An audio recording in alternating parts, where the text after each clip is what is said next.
दांत नहीं है तो क्या हुआ, 60 की उम्र में लोहे जैसी ताकत देंगे ये 15 ताकतवर आहार। Senior citizen diet. नमस्ते दोस्तों, साली अमृतवाणी में आपका बहुत बहुत स्वागत है।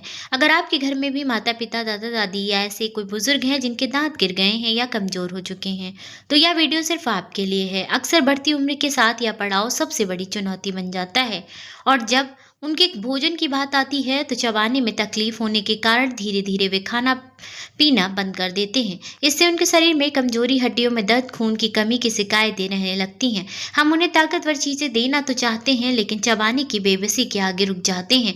तो अब से आपको उन्हें घबराने की बिल्कुल जरूरत नहीं है। आज के इस वीडियो में हम बात करेंगे ऐसे 15 ताकतवर और सुपाच्य भोजन के बारे में जिन्हें खाने के लिए एक भी दांत की जरूरत नहीं है, या सीधे गले में आसानी से उतरते हैं और पेट में जाकर मखमल की तरह पचते हैं, जिससे ढलती उम्र में शरीर को लोहे जैसी ताकत मिलती है।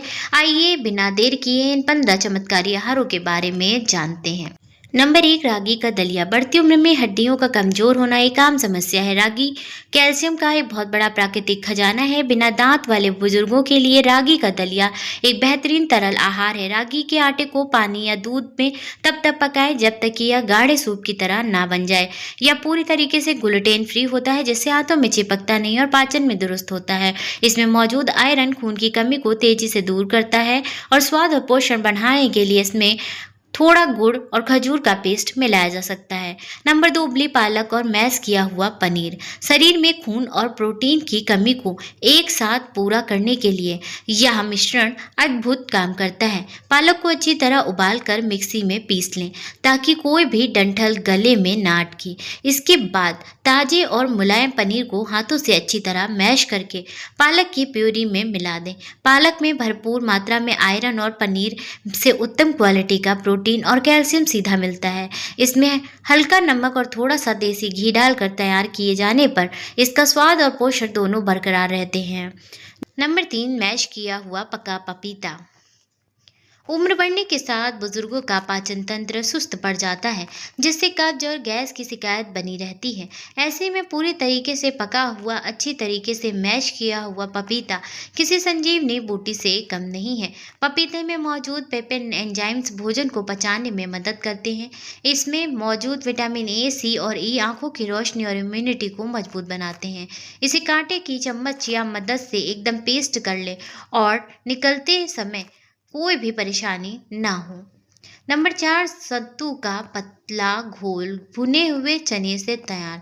सत्तू प्रोटीन, फाइबर और मिनरल्स का बेहतरीन स्रोत है। बिना दांत वाले बुजुर्गों के लिए सत्तू को पानी या पतली छाछ में घोलकर एक पौष्टिक ड्रिंक तैयार की जा सकती है। यह पेट को अंदर से ठंडा रखता है और दिन भर थकान को मिटाता है। इसे पीने के लिए दांतों की बिल्कुल भी जरूरत नहीं होती। इसमें थोड़ा सा भुना जीरा, काला नमक और नींबू का रस मिलाने से हाजमेदार बनता है, और शुगर के मरीजों के लिए यह पूरी तरीके से सुरक्षित रहता है। नंबर 5, उबली हुई मैश की हुई लौकी या तुरई। हरी सब्जियां बुजुर्गों की सेहत के लिए बेहद जरूरी हैं, लेकिन उन्हें चबाना कठिन होता है। लौकी और तुरई में 90% से अधिक पानी होता है, जो शरीर को हाइड्रेटेड रखता है। इन सब्जियों को कुकर में ज़्यादा सीटी लगाकर इतना गला ले कि यह बिल्कुल सूप या गाढ़े पेस्ट की तरह बन जाए। इनमें हल्के मसालों का प्रयोग करें जो पेस्ट के लिए हल्के होते हैं, एसिडिटी नहीं बनने देते और लीवर के लिए पूरी तरह सुरक्षित होते हैं। नंबर 6, ओट्स और सेब की प्यूरी। ओट्स फाइबर का सबसे बेहतरीन स्रोत है, और जब इसे उबले हुए सेब के साथ मिला दिया जाता है तो इसकी ताकत कई गुना बढ़ जाती है।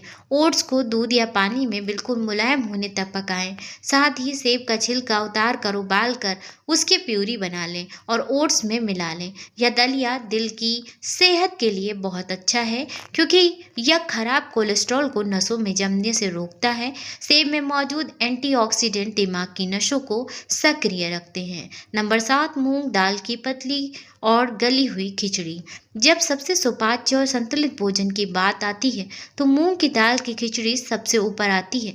चावल और धुली दाल को ज़्यादा पानी डालकर कुकर में एकदम गला लें।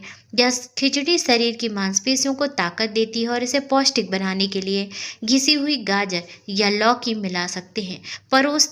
परोसते समय 1 चम्मच शुद्ध देसी घी जरूर डालें, जिससे जोड़ों को जरूरी चिकनाहट मिल सके और खिचड़ी आसानी से गले से उतर जाए। नंबर 8, ताज़ा और कम खट्टा दही। बुजुर्गों के रोज़मर्रा खाने में ताज़ा दही शामिल करना उनकी आंतों के लिए अमृत समान है।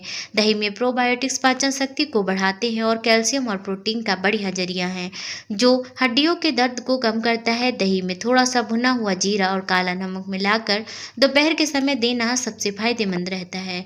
इससे रोग प्रतिरोधक क्षमता तेजी से बढ़ती है और मौसमी बीमारियों से भी राहत मिलती है।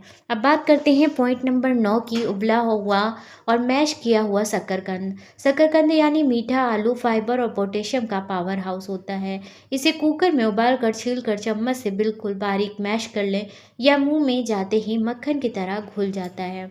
इससे मौजूद फाइबर पुरानी से पुरानी कब्ज को खत्म करता है, जबकि पोटेशियम ब्लड प्रेशर को नियंत्रित रखने में मदद करता है। इसमें थोड़ा सा गर्म दूध और हल्का काला नमक मिलाकर एक स्वादिष्ट और पौष्टिक आहार के रूप में दिया जा सकता है।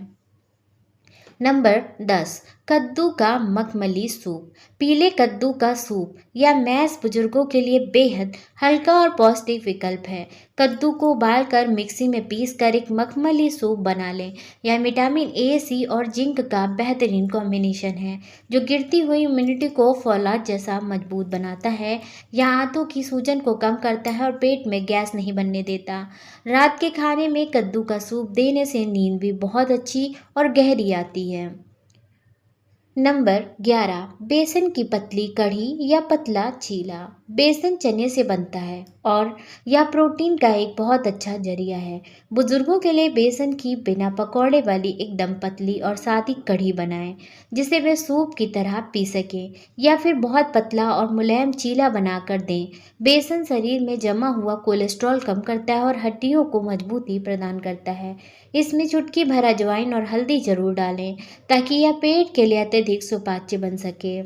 नंबर 12, मूंग की दाल का पानी या दाल का सूप। जिन बुजुर्गों की पाचन शक्ति बहुत कमज़ोर हो चुकी है, उनके लिए दाल का पानी सबसे सुरक्षित आहार है।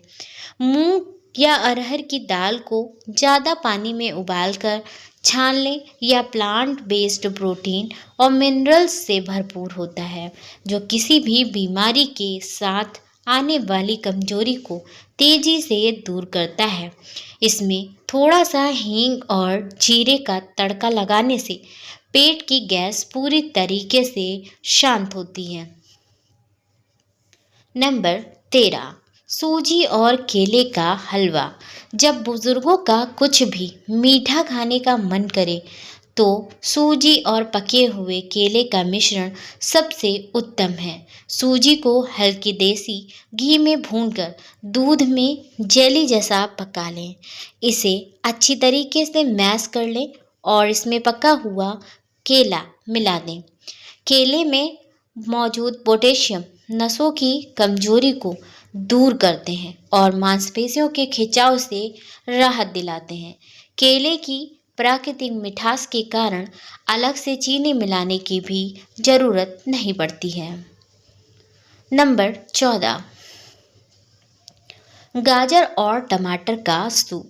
गाजर और टमाटर को उबालकर, पीसकर और छानकर बनाया गया सूप बुजुर्गों की खोई हुई भूख को जगाने में बेहद मददगार है। गाजर में मौजूद विटामिन ए आँखों के लिए वरदान है, जबकि टमाटर में मौजूद लाइकोपीन शरीर की अंदरूनी सूजन को कम करता है। इसमें थोड़ी सी ताज़ी मलाई मिलाने से यह और भी मखमली हो जाता है, जिससे बिना दांत वाले बुजुर्ग बेहद आसानी से पी सकते हैं। बात कर लेते हैं नंबर 15 की, मैश किया हुआ पका हुआ केला और दूध। अगर घर में अन्य कोई विकल्प उपलब्ध न हो, तो सबसे आसान और ताकतवर आहार है ज़्यादा पका हुआ केला। इसे कटोरी में कांटे से पूरी तरह मैश करके पेस्ट बना लें। कांटे से मतलब कांटे वाली जो स्पून होती है, उससे पेस्ट बना लें। थोड़ा सा गुनगुना दूध मिला लें। यह मिश्रण ऊर्जा का एक ऐसा बेहतरीन स्रोत है जो कमजोरी को पल भर में दूर करता है। यह पेट में अल्सर और सीने की जलन को शांत करता है और बुजुर्गों को संपूर्ण पोषण देता है। दोस्तों, याद रखिए कि हमारे बुजुर्ग हमारी जड़ें हैं। बुढ़ापे में उनकी भूख कम नहीं होती, बल्कि चबाने की क्षमता कमजोर हो जाती है। उनके लिए खाना बंद करने के बजाय उनके खाने का तरीका बदलिए। अगर आपको यह जानकारी उपयोगी लगी हो तो वीडियो को लाइक करें, अपने दोस्तों और रिश्तेदारों के साथ शेयर करें और ऐसे ही बेहतरीन स्वास्थ्य संबंधी वीडियो देखने के लिए शालिनी अमृतवाणी चैनल को सब्सक्राइब करना बिल्कुल ना भूलें। मिलते हैं अगले वीडियो में, तब तक के लिए स्वस्थ रहें, मस्त रहें और अपनों का खास ध्यान रखें। धन्यवाद। आपके घर के बुजुर्गों को इनमें से कौन सा आहार सबसे ज़्यादा पसंद है, हमें कमेंट करके ज़रूर बताएं। मिलती हूँ एक अच्छी सी जानकारी के साथ। तब तक के लिए नमस्कार दोस्तों।